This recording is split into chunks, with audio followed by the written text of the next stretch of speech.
Welcome back, everybody. I'm Tank, and this is another edition of my brand new series, Interview with a Roadie. In this series, I'm going to be having conversations with artists, band members, and even other crew members like myself about their experiences on the road, backstage, in the studio, and even at home off the road. And today, I got to have a very special guest on the channel, Sebastian Biesler, also known as Sushi, now known as Ghostkid. And I've heard the new Ghostkid material and I loved it, so I was super excited to get him on here and talk to him. And he was such a wonderful guy to talk to.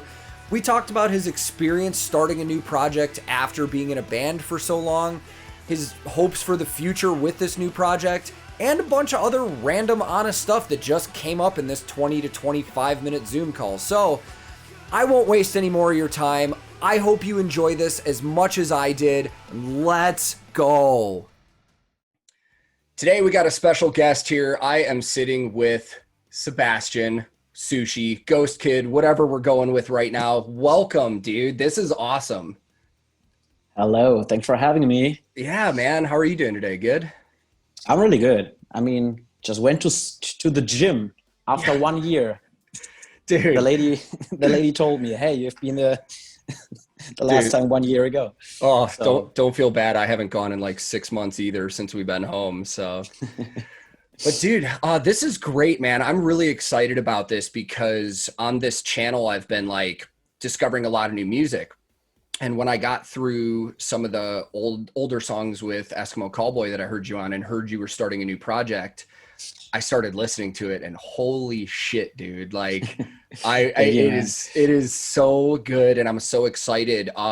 So the Ghostkid record, correct me if I'm wrong, is it November 13th it comes out? I guess, right? Yeah, it should be November. I'm really bad when it comes down to dates. Yeah. I mean, I still don't know when it's my dad's birthday, so I'm really bad when it comes down to dates. Yeah. So if I should drop a specific date, I need to check my emails. Yeah, no worries. I looked. Don't tell the label. Yeah, I looked on Century Media's site and I saw November 13th, but you know how it works, man. Things change, things get pushed back.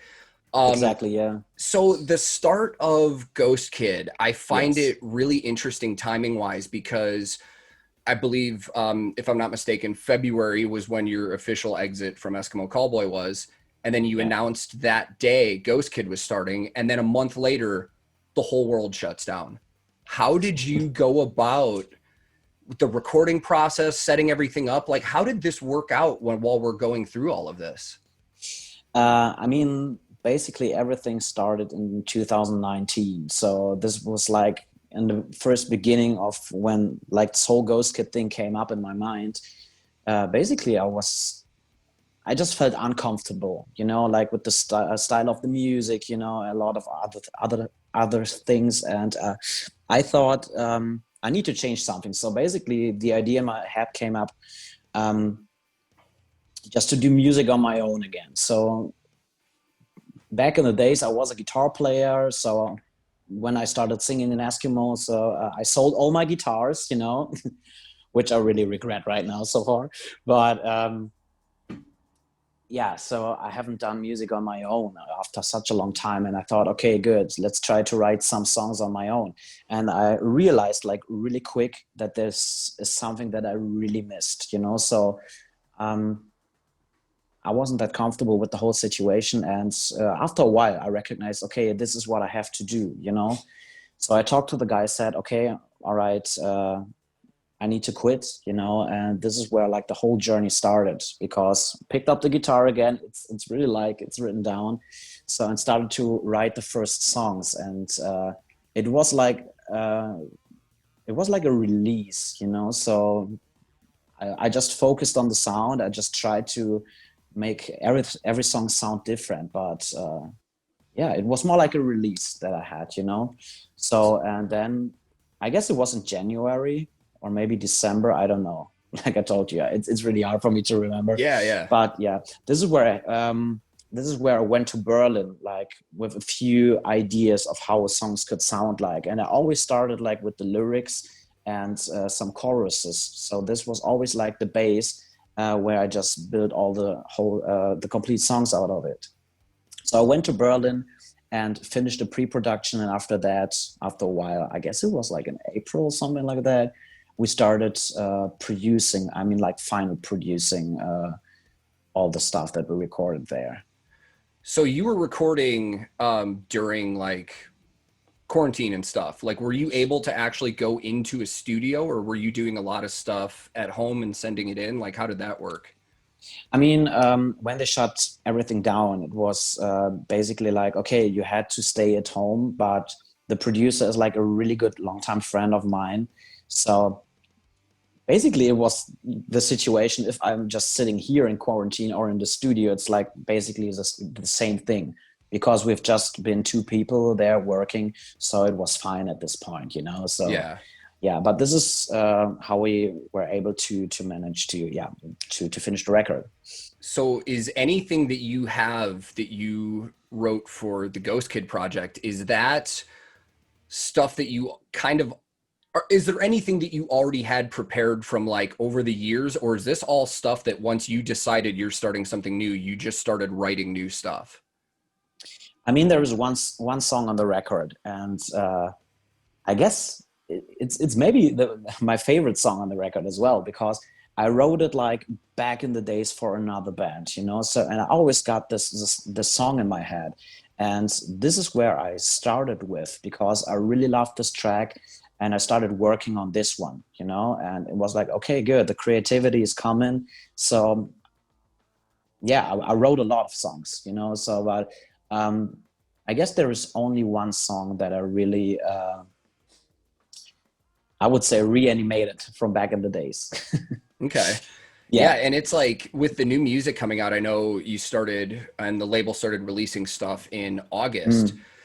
So I watched Start a Fight Yeah. and right away was like, it's, if it makes sense the way I'm describing it, it's my sound. Like that song is everything I like about aggressive music. And Thank you. yeah, immediately I was just like, oh man, this stuff's gonna just rock. And then checking out Supernova, heavy aggressive sound, but different. Like where Start a Fight had more of a rock driven feel, there was a Yeah. lot of cool programming and electronics and stuff. Like the opening sounds of Supernova, like Mm. I listened to all this music with my in-ears from tour Yeah. and I had it cranked. And when that came on, when I was watching the video, it was just like, holy shit. Yeah. Like, dude, it's incredible the things I've heard so far, and the videos themselves are great, man. And one thing I Thank you. noticed was that you have the director and producer credits on those videos, Yeah. Yeah. as well as some other videos I've seen. So how often do you get to do stuff like that? Do you also love video production as well? I loved it back in the days, and I just did a few videos for other bands, like with Mirko together, because we had a company back in the days. But I decided to quit, like doing music videos, because it was always so stressful. I mean, it's even worse when I work for other people, because I always try to achieve the best that I can, and that means if you're just doing a video for a small band with literally no budget, you know, you don't sleep for like 4 weeks before you shoot the video, you know, because you wanted to do like everything perfect. And I realized, okay, even if the video went out great, you don't watch it every day, you know. So this is like, okay, we did it, and then you go to the next video. So I realized when it comes down to the reputation for myself, you know, it doesn't have like such a high value that, for example, music got, you know. So I mean, you just did it, you watch it, you're proud of it, of course. But in relation to all the stress, you know, it's, for me it was not like the right thing, you know. Yeah. I mean, to be honest, I'm not the most structured guy, so I maybe relate. yeah. Maybe that's a point as well. But yeah, Yeah, I decided for Ghostkid because it's my vision that I will do it again, like, you know. Yeah. so Ghostkid, I think we kind of talked about this before we started filming, but that Ghostkid is your project. Like, Yes. so it came to when you recorded the album, did you do a lot of the instrumentation or stuff like that? Or how did you find the band that you have in the videos and stuff with you? Did you have all this music done and then find them? How did that work? Yeah. Okay. So, like I told you, back in the days, I was a guitar player. So, and when I was an Eskimo as well, I wrote just a little bit, but I was so rusty when I started doing this, to be honest. But yeah, so I'm capable of to write some songs. You know, this is where I started with. So I mean, everything, or when it comes down to the base of a song, so I did it on my own and just worked with different people because I wanted to have maybe a different vibe, you know. So that's the reason why I went to Chris from NSOK, because I always loved NSOK and I just wanted to write some songs with him. So yeah, this was like the structure. I always got an idea and just try to work it out, you know. So nice. Yeah, you could say I did basically most on my own. And even if there have been some other people involved, I always kept the control over the whole structure of the song. Yeah. That's actually a really cool thing to know, because I think a lot of people, for the normal person that listens to music, that's not in the music industry, sometimes when they see groups or bands or whatever, they just assume that it's the band, that the band writes everything together and stuff like that, where that's not often the case. Like with your example, this is your project. Yeah. There's a lot of other artists. Yeah, there's a lot of other artists too that, like, specifically in the country world in Nashville, like people think that the band members that are on stage with those artists are like writers and part of the band, and they're not. They're hired guys that are playing the music that's already been written. So exactly. It almost gives me more of an appreciation. Like, I know when I hear that record, to me, that's going to be like, this is his project. Like, everything that went into this is his heart and soul and what he put his stamp of approval on. So that's super cool, man. Man, it's just so impressive to me. Like when I was talking like the whole situation itself, like when I talked to the guys from Nasty, like hearing how they had to adapt to writing a new record during the pandemic and stuff like that. It's just, there's so many things that people aren't thinking about right now that are so challenging. Like the music industry is turned upside down for everybody. So totally. Like, we don't even know what's going on right now. As of now, do you have any solid plans to tour off Ghostkid? So, I mean, there are some tour dates in March, you know, and as well, there are some Russian and Ukrainian tour dates. But yeah, the situation is still weird because nobody knows what will happen next, you know. I mean, in Germany, they're just talking about like a second wave of Corona, you know. And I mean, hopefully we can make it happen in March, and I probably think it will happen, but yeah, we don't know. And I mean, I talked to a lot of friends of mine. I mean, right now we are not in the situation that we can play live shows, so it's totally fine to wait till March, you know. But if March will not happen, I don't know, you know. I mean, as well, this is my job, to be honest, you know. So it was like with Eskimo, my job back in the days. So it could be like really complicated. And I mean, when you drop a record, you know, you just do it to play the songs live. And I mean, how long should I wait to play those songs live? So I think that's a problem. And what I think is when we talk about the situation in general, even if it's getting better or if they will lose like the restrictions, you don't know if the people will come to the concerts because they're getting comfortable. I mean, they haven't been 1 year on a live show. So what should I do? Should I go to this live show or should I just go and do Netflix and chill, you know, because I'm used to it.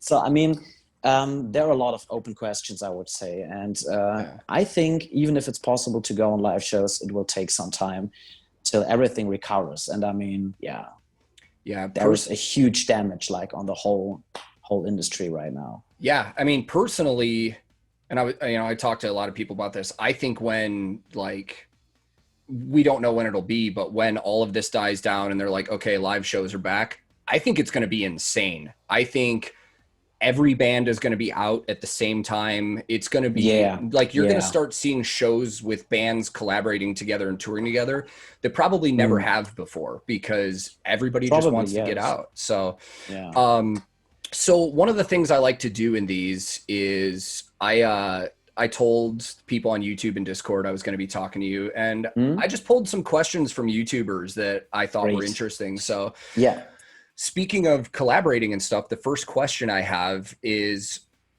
Supernova. Marcus from Heaven Shall Burn was on there. Exactly. What was it like working with him, and did you already have a relationship with him, or was this something that just happened through a mutual friend or the label or anything like that?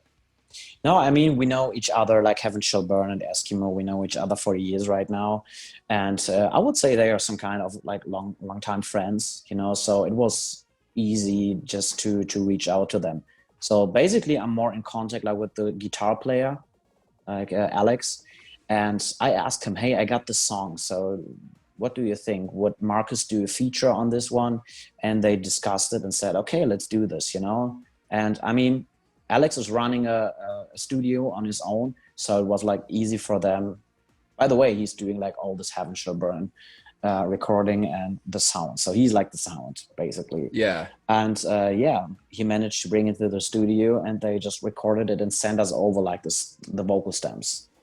Nice. You know, so that's actually crazy. Speaking of Heaven Shall Burn, I you know, back to the music scene in the US, we get a little bit secluded here from certain bands unless they specifically get promoted. So I actually was listening to Heaven Shall Burn when I was like early in high school. I think Antigone had just came out. Like, absolutely loved it.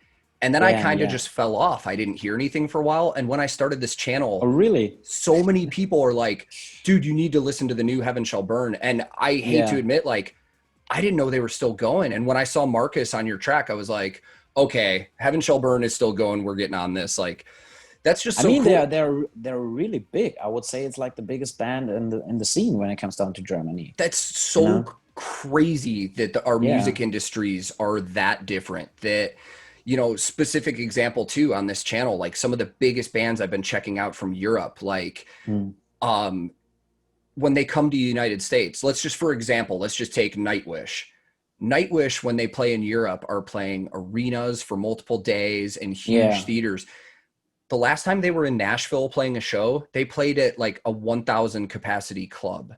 And like they played in Nashville, dude. I mean, it's really hard for European bands to get a chance to play in your country, you know? Yeah. So I mean, we tried it with Eskimo multiple times, and I mean, it's fucking easy for bands from the United States to play shows in Germany, but the opposite way is like kind of different, I would say, because if you want to come over, I mean, we played a tour once, you know, and we spent a shitload of money to be on this tour. And I mean, it was a rap tour, you know. Yeah. It was great. It was a great experience, but I think it's really hard for a German or like a European artist to get a chance in the United States. So if you can make it to the United States and you got the chance to play a great tour, that's pretty cool. So and probably the people will support you, but it's really hard to get this chance. Yeah, you know? And to an extent, I think it's a little. Personally, I think it's a little unfair because I'll admittedly say it before we started recording. I think the European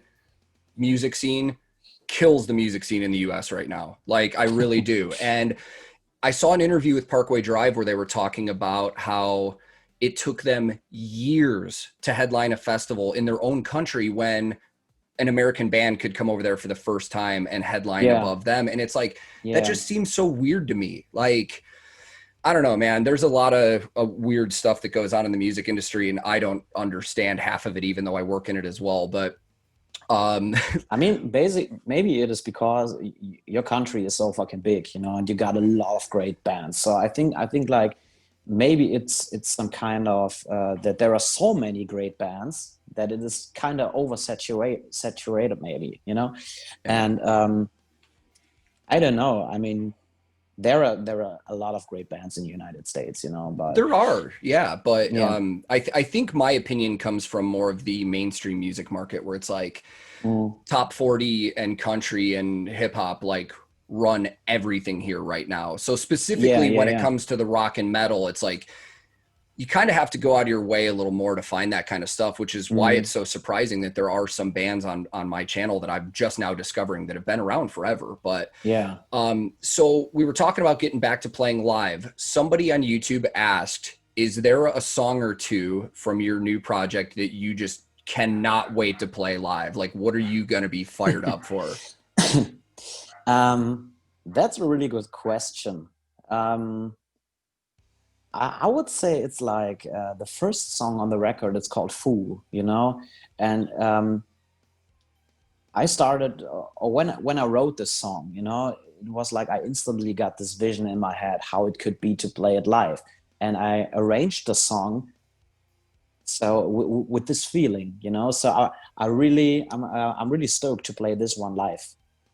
I'm pretty sure it will be the opener, you know, and Yeah. it's kind of cinematic, I would say, but really heavy, like with a really groovy and I would say it's like the perfect festival song for jumping, you know, to animate the people to move their asses and shit. So I Yeah. really love Yeah. this stuff, you know, and it's like a really easy sing-along chorus, and but it's still a really dirty and heavy song. I Awesome. would compare it a bit to like Limp Bizkit, maybe. You know? Yes. Yeah, yeah, yeah. That's awesome, man. I would say this song probably. I'm really stoked to play this one live. Yeah. Awesome. God, Limp Bizkit, man. I don't care what anybody says. They get a lot of hate over here nowadays and stuff. And I'm like, Really? I don't care what anybody says. I loved Limp Bizkit. Wow, why they're Like, getting hate? it's just it's the same thing as like Nickelback. They're so big and popular that people just love to Mm. hate on stuff, like no reason. It's the same Oh, internet. okay, It's the okay. same internet trolls that like leave us Yeah, comments that they would never say to our face. You know what I mean? yeah, yeah, yeah. So other than like Marcus and some of the other people you've already collaborated with, is there anybody that you would love to collaborate with or love to tour with in the future? Like anybody specifically that comes to mind that you're just like, I would love to do a song with them. So you mean with which artist I would love to tour or to do a song with, Let's do or both. both? So who would you Okay, like to okay. do a song with, and then who would you like to tour with Ghostkid? I would say these are all artists that I'm inspired by. So I'm still like a really big Korn fan when it comes down to like the old records, you know. So I really loved them till Take a Look in the Mirror, you know. So after that, I don't know, it's not my thing, but I really love those old records, and it really changed like everything in my life when it comes down to music, you know. So I would love to tour with those guys just to see how my childhood heroes are like, how they are like in real person, you know. Yeah. And yeah, second thing would be like probably Marilyn Manson. I mean, just to sit down with this guy and drink a coffee with him, you know. Mm-hmm. So and of course like The Fever, you know. So I mean, those guys are fucking cool, you know, because they, I don't know how to describe that, but I mean, they, for me, they did something new, you know. Mm-hmm. I mean, they combined like those really poppy sounding stuff, but they are still really dirty and rough, you know. And as well, when it comes down to life, they're fucking killing it, you know. Yeah, absolutely. And they are so inspiring, and I would love to meet those guys and see what kind of characters, well, what kind of character is the singer, basically, you know. So Yeah, it's so funny. I'm like smiling. I have very close friends that work for oh all of really? those groups, and I'm like, I know that you would love them and fit in well on Mm. a tour like that, man. Korn is actually the first metal concert I ever took my wife to. Oh Like she really? didn't grow up on metal. It was Korn and Rob Zombie, and I remember when Korn Oh opened great. with Blind and that drop Yeah. comes in, she was just like, what? Like she's getting into it now though. So that's Mm. awesome, man. I really cannot wait to see what this record does. Honestly, like the songs that I've heard, I absolutely love. I can't wait for all this pandemic coronavirus stuff to end because I would love to get back out and do shows. I would love to go see shows. Like Dude, me too, man. it's gonna Yeah. be it's gonna be exciting to, especially people like you and the people that I've talked to that I'm starting to get to know. Like I'm genuinely excited to see how things go when this is done because Yeah. people need live music. Like they want to get back to it Exactly. so bad. Exactly. Yeah. This is the same feeling that I got, and we got less support from the government. And I think it's like really the whole cultural aspect is it's really important. I mean, just imagine, turn on the fucking radio and there is no music, you know? So this is like a big thing. And yeah, we will see how everything turns out, but yeah, try to stay positive about this situation. And absolutely. And speaking of, you know, being positive, making the best of it, have you picked up anything new or any new hobbies since we've had downtime, or have you just been focused on the music? I was in general focused on everything, you know, because I have to manage a lot of things on my own so far. But what I really discovered is like I came back to like cutting music videos and cutting videos in general. So I had done it when everything started with Ghostkid. I had done it with like iMovie. Now I got Premiere Pro, you know, so I'll try to do it like a bit better. This is what I discovered, and as well like doing photos and shit, you know, so which is really interesting. So and these are a few things that I really love right now. So and I really would love to dive deeper in like this whole thing, you know. Yeah, it will take some time probably, but yeah, so this is what I've discovered. That's awesome, man. I've taken a good amount of your time, so I'm going to ask one last question that somebody on YouTube asked. Before the record releases, is there going to be another new single or two coming out? I guess two. No. Let me think about that. Before the record I guess it will be no, two other singles. Yeah. Awesome, new music. Or maybe three. I don't know. So I just know that we will shoot 5 music videos. Dang, that's awesome. Yeah, that's. I'm sure people will be excited about that because I mean, the third one will drop very soon.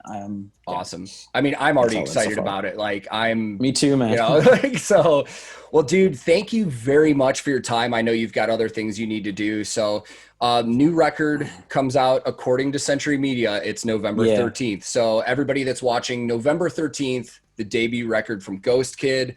Set your calendars. I already have. I'm excited about it. Thank you so much for your time again, man. This was great talking to you. And hopefully maybe after the record comes out, we'll jump on again. We'll talk some more stuff and see how it went. Anytime. Thank you. Awesome. Have a great day, man. Thank you. You too, man. Thank you.